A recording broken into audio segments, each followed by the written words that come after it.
নমস্কার প্রিয় দর্শক, কেবি নিউজ বাংলায় আপনাদের স্বাগত জানাচ্ছি। আজকে আপনাদের শোনাবো এক দম্পতি, তারা সিএএ পোর্টালে আবেদন করেছিলেন এবং তার ফলে তারা নাগরিকত্ব সার্টিফিকেট পেয়েছেন। সেই সার্টিফিকেট পাওয়ার পর তারা বিস্তারিত জানাচ্ছেন যে কিভাবে তারা আবেদন করেছিলেন, কিভাবে সার্টিফিকেট তারা পেলেন, কেন তারা বাংলাদেশ থেকে এদেশে চলে এসেছিলেন।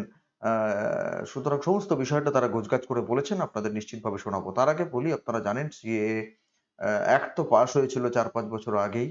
১৯ সালে পাস হয়েছিল। তারপরে এই নির্বাচনের আগেই, জাস্ট আগে রুল ফর্ম করে গোটা দেশ জুড়ে লাগু হয়েছে সিএ। মাননীয় মুখ্যমন্ত্রী সহ যারা সিএ এর বিরুদ্ধে, তারা সমস্ত জায়গায় বলে বেড়াচ্ছেন সিএ করতে দেব না, সিএ তে আবেদন করলেই আপনার নাগরিকত্ব চলে যাবে, আপনি ডি ভোটার হয়ে যাবেন, আপনাকে ডিটেনশন ক্যাম্পে নিয়ে যাওয়া হবে ইত্যাদি বিভিন্ন ধরনের অপপ্রচার বিভিন্ন সময়। গতকালও মাননীয় মুখ্যমন্ত্রী কলকাতায় ওই যে সুকান্ত সেতুর থেকে যখন পদযাত্রা শুরু করলেন, তখনও বলেছিলেন ক্যা করতে দেব না। কালকেও বলেছিলেন।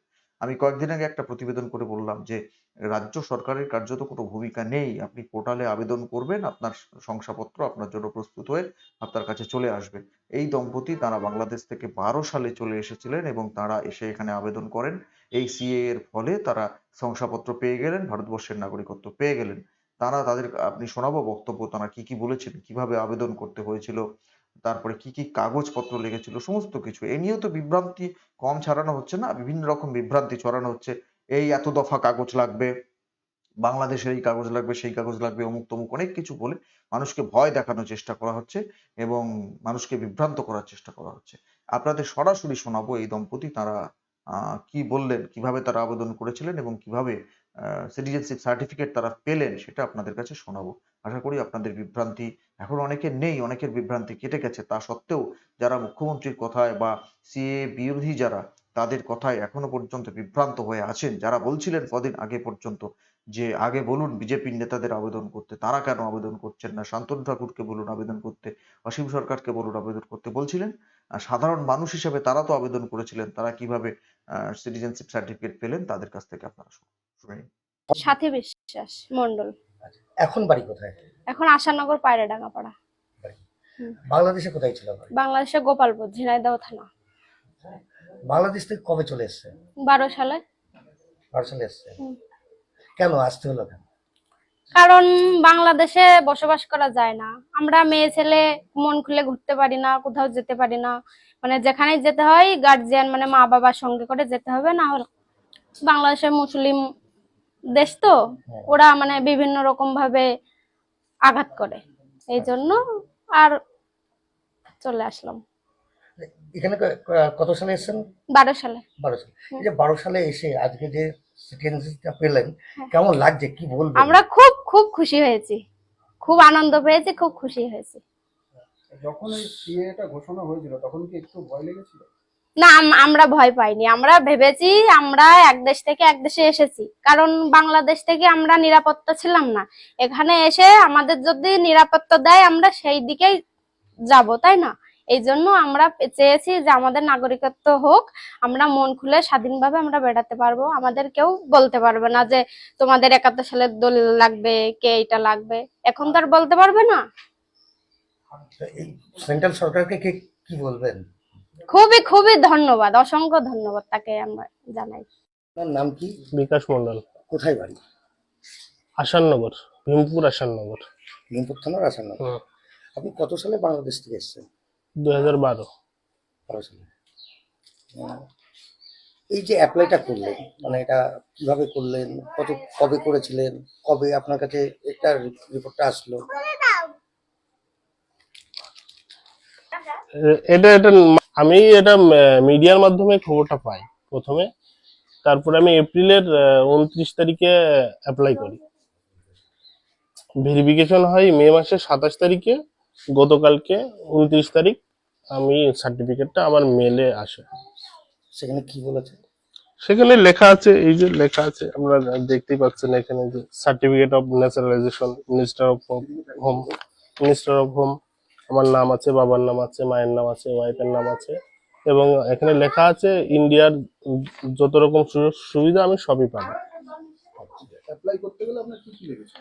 অ্যাপ্লাই করতে লেগেছিল আমার বাংলাদেশের একটা ডকুমেন্টস, ইন্ডিয়ার 14 সালের আগের ডকুমেন্টস, একটা কপি ফটো, আর একটা হিন্দু সার্টিফিকেট, যেটা আমাকে মায়াপুরের একটা প্রভু আমাকে দিয়েছিল।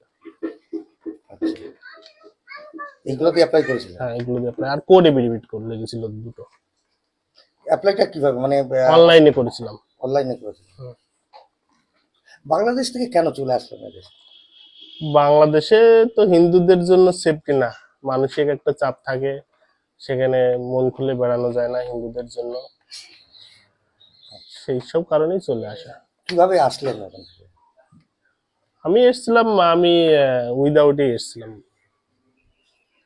আসার সময় কোনো সমস্যা হয়েছিল? হ্যাঁ, সমস্যা তো পালিয়ে আসতে হয়, সমস্যা তো হয় কম বেশি। ওখানে তো আপনার জমি জায়গা বাড়িঘর সবই ছিল, সেগুলো হ্যাঁ, কি করে? সেগুলো কিছু রেখে দিয়ে চলে এসেছি, কিছু বিক্রি করা হয়েছে। এখানে এসে যে নাগরিকত্বটা পেলেন কেমন লাগছে? হ্যাঁ, খুবই ভালো লাগছে, খুব ভালো লাগছে। এতদিন তো উদ্বাস্ত হয়েছিলাম, এখন নাগরিকত্ব পেয়ে, ইন্ডিয়ার সিটিজেনশিপ পেয়ে খুবই ভালো লাগছে। মানে সরকার ইন্ডিয়ার সিটিজেনশিপ পেয়ে খুব ভালো লাগছে, এতদিন উদ্বাস্তু হয়েছিলাম। আপনাদের স্পষ্টত বক্তব্য শোনালাম। উনি 12 সালে এসেছিলেন, কাগজপত্র এখানে পোর্টালে আবেদন করেন, তারপরে পেলেন। এখন প্রশ্ন তুলতে পারেন অনেকে যে উনি যে বললেন বাংলাদেশের একটা কাগজ লাগবে। দেখুন, বাংলাদেশের কাগজ উনি কি জমা দিয়েছেন আমি জানি না, যাই হোক দিয়েছেন কিছু একটা। কিন্তু কথা হচ্ছে যে ওইটা না দিলেও সেলফ ডিক্লারেশন দিলেও কিন্তু আপনি পেয়ে যাবেন। আর এখানে উনি মায়াপুরের এক সন্ন্যাসী, তিনি ওনাকে, নবদ্বীপের এক সন্ন্যাসী ওনাকে শংসাপত্র দিয়েছিলেন হিন্দু বলে, সেটা কাজে লেগেছে ওনার। তো বিভ্রান্ত করার দিন কিন্তু শেষ, ভুল বোঝানোর দিন কিন্তু শেষ। একদম হাতে কলমে স্পষ্ট প্রমাণ যে ওনারা নাগরিকত্ব পেয়ে গেছেন। আহ, একদম স্পষ্ট, কোথায় বাড়ি, ঠিকানা, নাম সবকিছু ওনারা বলে দিলেন। আপনারা যারা চান গিয়ে দেখে আসুন, ওনার সাথে সরাসরি গিয়ে কথা বলে দেখে আসুন, কোনো অসুবিধা নেই তো। 15ই মার্চ, 15ই মার্চ নয়, 15ই মে অজয় ভাল্লাজি, কেন্দ্রীয় স্বরাষ্ট্র সচিব, তিনি 14 জনের হাতে শংসাপত্র তুলে দিয়েছিলেন। তারা বাংলার কেউ ছিলেন না, কিন্তু এই পরশুদিন বাংলার যারা আবেদন করেছিলেন তাদের শংসাপত্র দেওয়ার কাজ শুরু হয়। তার মধ্যে উনি একজন। এরকম পেয়েছেন আরো অনেকে। আপনারা যান, কথাবার্তা বলে নিজেদের চক্ষুকর্ণে বিবাদ ভঞ্জন করে আসুন। আর আবারও আমি বলছি যে যারা ওই 10 লক্ষ টাকা ভুল প্রমাণে, মানে একটা হ্যান্ডবিল বিলি করছিলেন এবং তারা বলছিলেন যে এই পোর্টালে আবেদন করলে আপনি ডিভোটার হয়ে যাবেন, আপনাকে প্রথমে লিখতে হবে যে আপনি বেনাগরিক, আপনি এদেশের নাগরিক নন, ইত্যাদি বলে মানুষকে ভুল বোঝাবার চেষ্টা করছিলেন। এবং তাদের যে ওই হ্যান্ডবিল, সেটা ভুল প্রমাণ করতে পারলে নাকি 10 লক্ষ টাকা পুরস্কার দেবেন বলেছিলেন। কই, এখন তো তাদের আর দেখতে পাচ্ছি না। এই যে ভদ্রলোক নাগরিকত্ব পেয়েছেন, খুঁচিয়ে টুচিয়ে বলুন, কিছু বের করার চেষ্টা করুন যে না আপনি অন্যভাবে পেয়েছেন, কি আপনি হেনা তেনা কিছু বের করুন। চুপচাপ থাকলে হবে কেন?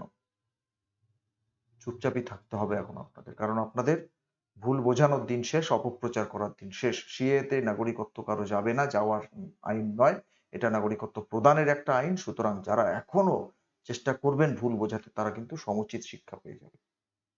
ধন্যবাদ।